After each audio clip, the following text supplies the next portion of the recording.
오늘 말씀의 제목은 향유를 붓는 여인의 거룩한 사랑입니다. 오늘 본문에 한 여자가 나와요. 이 여자는 매우 값진 향유, 순전한 나드 한 옥합을 예수님의 머리에 부어버립니다. 요한복음에서는 이 여자를 마리아라고 하였어요. 그래서 요한복음서에서는 향유를 예수의 발에 붓고 자기 머리털로 그 발을 닦으니 그 향유 냄새가 집에 가득하다고 기록되어 있습니다. 여러분 요한복음 거기 나와 있죠. 12장 3절 한번 보실래요? 다 같이. 마리아는 지극히 비싼 향유 곧 순전한 나드 한 근을 가져다가 예수의 발에 붓고 자기 머리털로 그의 발을 닦으니 향유 냄새가 집에 가득하더라 그랬습니다. 그러죠? 그래서 누가복음에서는 어떻게 이야기했죠? 다 같이 누가복음 7장 38절.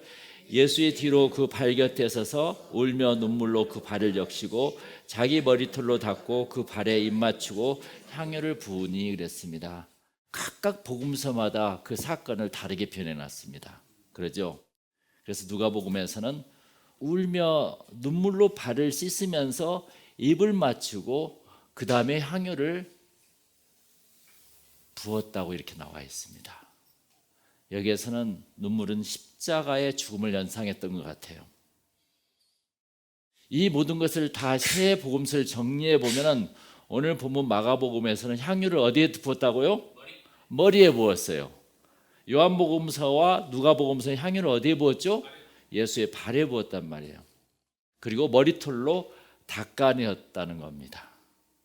그 여인이 마가복음서에서는 아주 거룩한 모습으로 머리에 부었고 요한복음서에서는 아주 사랑스러운 모습으로 머리로 닦아낸 그 모습, 그리고 누가복음에서는 십자가의 고난을 이루어하는 슬픈 모습으로 등장했다는 것이죠. 그래서 복음서마다 포커스하는 부분이 각각 다릅니다. 그렇죠? 네, 참 달라요. 복음서마다. 그 향유의 값은 300데나리온이나 되었습니다. 한 데나리온은 일일 노동자의 품삯이에요. 그래서 300데나리온 정도 되면 적어도 한 거의 10만 불 가까이 되는 그러한 귀한 순전한 나드 향유를 한꺼번에 부어버린 것이죠. 여러분도 이렇게 할 수 있겠습니까? 이 향유옥합은 그 여자가 모은 모든 재산이었을 것 같아요. 제가 보기에는. 그런데 제가 오늘 논제를 줄게요. 왜 그 여자는 자신의 가장 소중하고 귀한 옥합을 깨뜨려 예수님께 다 허비했을까요? 마가복음서는 이러한 이유를 오늘 본문에 기록하고 있습니다. 네. 성서의 기록 방식 중에 특히 마가복음서에 몇 군데가 나오는데 인클루지오라는 기법이 있어요. 인클루지오라는 것은 수미상관이에요. 영어로 어떻게 할까? 수미상관을 The relation of head and tail. 그러니까 어떤 내용에 그 머리와 꼬리가 연관되어 있다는 거예요. 그걸 수미상관 인클루지오라고 그러거든요. 그런 기법을 썼어요. 그래서 그 가운데 어떤 것을 포커스에 넣어서 굉장히 엠퍼시하는, 강조하는 그러한 기법을 썼어요. 그래서 아주 중요한 이야기를 A 이야기와 A 다시 이야기 사이에 넣어요. 그래서 오늘 향유를 부은 이야기는 제가 그 빨간 글씨로 써 있잖아요. 이게 원래는 가장 중요한 귀한 본문인데 검정 글씨로 썼던 A 이야기, 예수님을 죽이려는 대제사장 이야기, 그리고 A 다시 이야기, 가룟 유다와 결탁하는 대제사장 이야기 사이에 넣었어요. 이렇게. 그래서 마가복음서는 대제사장 A와 A 다시 이야기에 향유 사건을 넣어서 그게 무엇을 강조한 내용이죠? 진정한 대제사장이 누구인가라는 것을 말하고 싶은 거예요. 그렇죠? 이게. 그래서 여인은 예수님의 머리에 향유를 붓습니다. 그러면 이제 왜 부었는지 수미상관을 통해서 알 수가 있어요. 왜 부었을까요? 그 여인은 그분이 진정한 대제사장 그리스도라는 것을 말하고 싶은 것입니다. 할렐루야.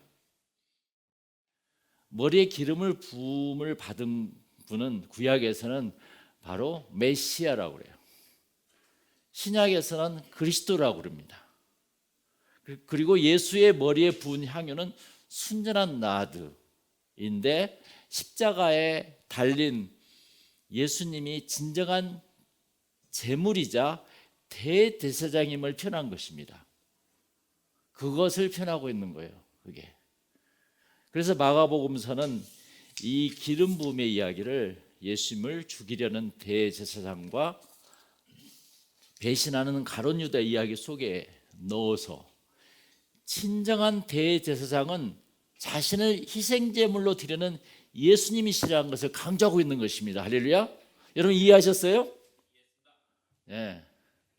우리가 생활비 전부를 드리고 1년치 연봉을 드리는 것도 중요해요. 여기서는 단순히 헌신을 이야기한 것이 아니라는 겁니다. 예수님이 인류를 위한 그리스도시요 대제사장이심을 알고 전파하는 것이에요. 지금 그러니까 그 순전한 나드 한 항아리를 깨뜨려서 그냥 옥합을 확 붓는 행위가 나의 그냥 전 재산을 주님께 헌신하는 그러한 내용이 아니라는 것입니다. 그런 내용이 아니라 이분이 바로 그리스도시야 라고 지금 복음을 전하고 있는 거예요. 할렐루야. 그러니까 이것을 우리가 현대로 바꿔본다면은 우리가 그냥 거룩하게 예배드리고 헌금 좀 하는 거 그것이 아니라 그 예배가 아니라 진실한 예배는 삶의 예배, 복음을 전하는 예배라는 것입니다. 할렐루야. 내가 복음을 전하고 있는 것 그것을 지금 이 마가복음에서 이야기하고 있고 저는 그 비밀을 지금 잘 설명하고 있는 것입니다. 여러분 이런 이야기 들어보셨습니까? 그 여인은 지금 예수 그리스도라는 복음을 전하고 있는 거예요. 이분이 그리스도시야 그랬어요. 요한복음 4장에서는 수가 여인이 나오잖아요. 예수님과 몇 마디를 대화를 계속하다가 물동이를 던져버리고 와서 보라. 주님이 오셨다고 복음을 전합니다. 그와 비슷한 내용이에요. 사실 이게 알고 보면은 복음을 전하는 것이 가장 큰 사랑의 행위입니다. 우리는 복음을 전하고 있는가? 오늘 저는 솔직히 이 말씀 앞에 회개를 많이 했습니다. 자신의 모든 것, 소중한 것을 다 허비하고 그것이 기도요, 진정한 예배요, 그것이 삶이라는 것입니다. 내 시간을 주님께 드리고 내 소중한 것을 주님께 드리고 그것이 단지 예식이 아니라 내 삶 속에서 일어나기를 바라는 것이죠. 할렐루야. 이것은 너무 자연스러운 마리아라는 삶 속에서 일어난 사건입니다. 복음을 전하는 이 여인에게 예수께서는 뭐라고 말씀했죠? 8절 한번 보겠습니다. 다 같이 읽어보겠습니다. 8절. 그는 힘을 다하여 내 몸에 향유를 부어 내 장례를 미리 준비하였느니라 그랬습니다. 할렐루야. 마리아의 향유를 붓는 것이 예수님의 장례를 준비하는 예식이었다는 것입니다. 얼마나 위대합니까? 놀랍게도 예수님은 금요일 안식일 오후에 돌아가셨지요. 예수님의 시체를 처리할 시간도 없이 향유를 이렇게 바를 틈도 없이 곧 무덤으로 향하셨다는 것입니다. 그 예수님의 죽으시기 며칠 전에 일어난 사건이에요. 지금 이게 이틀 전이니까 3일 전에 일어난 사건입니다. 이 여인의 행위가 예언적인 행위라는 것입니다. 내가 주님을 위해서 복음을 전했다면 이 자체가 예언적인 행위와 똑같다는 것입니다. 할렐루야. 물론 그 여인도 잘 몰랐을 것이에요. 성령의 감동으로 일어나는 사건이기 때문에 그 여인의 행위를 예수님께서는 장례식을 준비하는 사랑의 행위로 받아주신 것입니다. 놀라운 사건입니다. 마리아 이 사랑스러운 행위를 보고 세상 사람들은 뭐라고 했을까요? 우리 다 같이 4절 5절 한번 보겠습니다. 4절 5절 다 같이 시작. 어떤 사람들이 화를 내어 서로 말하되 어찌하여 이 향유를 허비하는가? 이 향유를 300데나리온 이상에 팔아 가난한 자들에게 줄 수 있었겠도다 하며 그 여자를 책망하는지라 했습니다. 어찌하여 이 향유를 허비하는가? 이게 세상 사람들이 놀립니다. Why this waste of perfume? 마가복음에서는 가룟 유다로 이름을 거론하지 않고 어떤 사람들로 일반화시켜요. 여러분 그 이유가 뭔지 아세요? 그 이유는 제자들도 모두 세상 사람들과 똑같이 그 여인을 마음속에 책망하고 있었다는 것입니다. 그들은 예수님이 잡히자마자 어떻게 한지 아세요? 마가복음을 보면은 마가복음 14장 50절에 제자들이 예수님이 잡히자마자 어떤 행위를 한지 아세요? 50절에 제자들이 다 예수를 버리고 도망하니라 그랬습니다. 그러면서 51절에 한 청년이 벗은 몸에 배 혼이불을 두르고 예수를 따라가다가 무리에게 잡힘에 배 혼이불을 버리고 벗은 몸으로 도망하니라 그랬습니다. 이게 제자들이었었어요. 사실 우리가 예수를 믿는다는데 우리는 예수가 잡혔을 때 다 도망갈 수밖에 없는 사람이지 않겠는가 한번 생각해 보세요. 이게 나는 그러지 않으리라 천만에요. 우리가 베드로보다 솔직히 신앙이 좋습니까?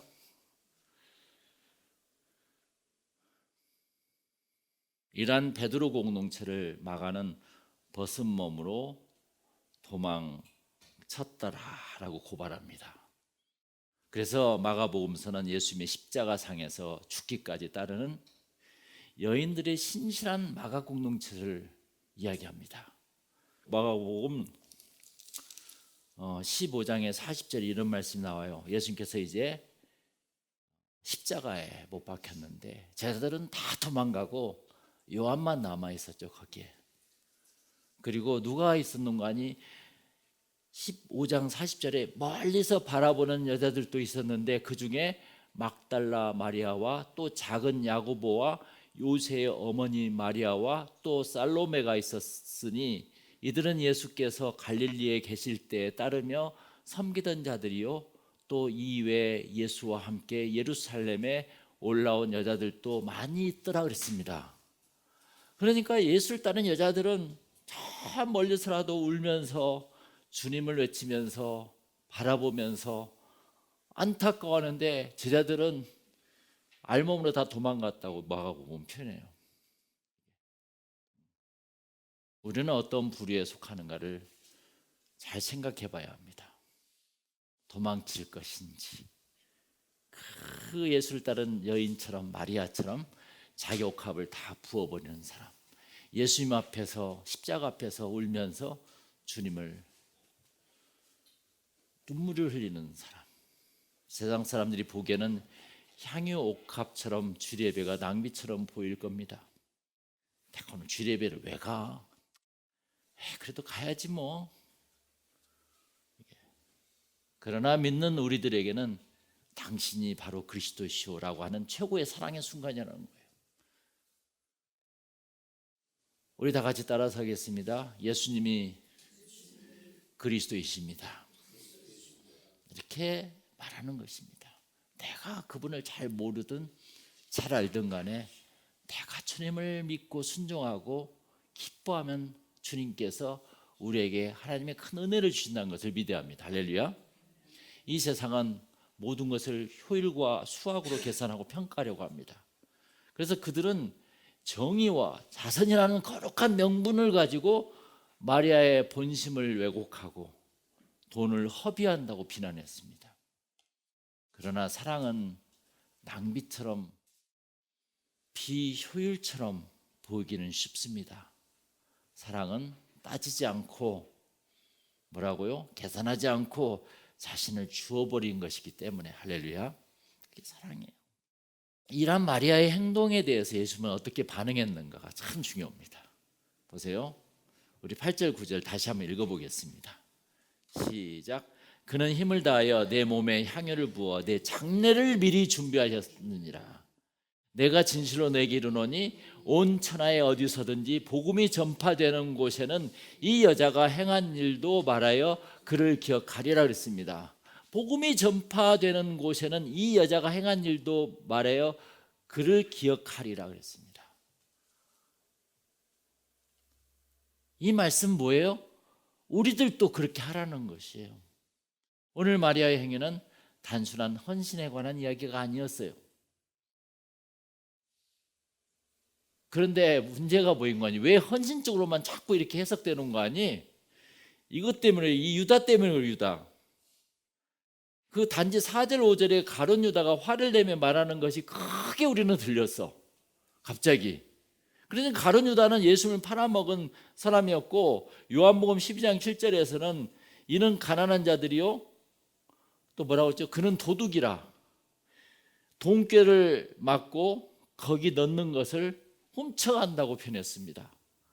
이게 그러니까 이 가룟 유다가 말하는 4절 5절에 가룟 유다가 화를 내며 말하는 것이 우리에게 크게 들린 거예요. 갑자기.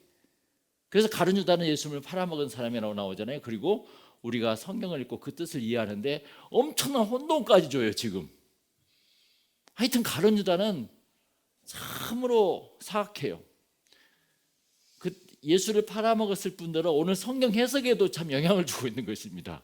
이게 그래서 차라리 제가 그 성경 주보에 보면 4절부터 7절까지 검정글씨 된 걸 싹 빼버려야 돼요. 그러면 성경이 올바로 해석이 됩니다. 할렐루야. 그래서 마가복음이 말하는 말씀의 포커스를 잡는데 훨씬 쉬워져요. 그러면은 그러죠. 그 옥합을 깨뜨려 예수의 머리에 부으니 3절에 나오니까 4절로 이어지지 않고 8절에 가서 그는 힘을 다하여 내 몸에 향유를 부어 내 장례를 미리 준비하였더라. 이렇게 써 있으면 그게 100점 만점이에요. 그런데 갑자기 유다가 왜 그것을 낭비하냐 해가지고 그것을 가난한 사람이 나눠줬으면 좋겠는데 이렇게 하다 보니까 성경이 우리는 포커스를 잃어버렸어요. 요한복음서는 이 여인을 마리아라고 합니다. 이 여인은 가장 순수한 사랑으로 예수님께 최고의 예배를 드린 것입니다. 이게 예수 사랑교회의 목적입니다. 할렐루야. 이 여인의 옥합을 깨뜨리는 행위는 십자가에 돌아가실 예수님을 위한 거룩한 예배가 되었다는 것입니다. 십자가와 연결되어 있어요. 자체가 예수님의 죽음과 연결되어 있는 거예요. 그리고 예수님의 부활과 연결되어 있는 것입니다. 그러나 가룟 유다의 행위는 배신과 탐욕의 악취가 나고 있었어요. 예수님을 팔아먹는 행위, 세상의 대위선자 대제사장과의 연결되어 있었어요. 예수님을 대적하는 사람으로. 오늘 우리들은 어떤 예배를 드릴 것인가? 왜 너희들은 시간을 그렇게 낭비하면서 예배를 드리니? 잠이나 실컷 자지. 그냥 주일날 어디나 놀러 가지. 이건 낭비가 아니라는 것이에요. 옥합을 깨뜨리는 낭비처럼 보이지만 이 예배는 최고의 예배가 되고 있다는 것입니다. 할렐루야. 최고의 예배가 되기를 축원합니다. 다 같이 기도하겠습니다.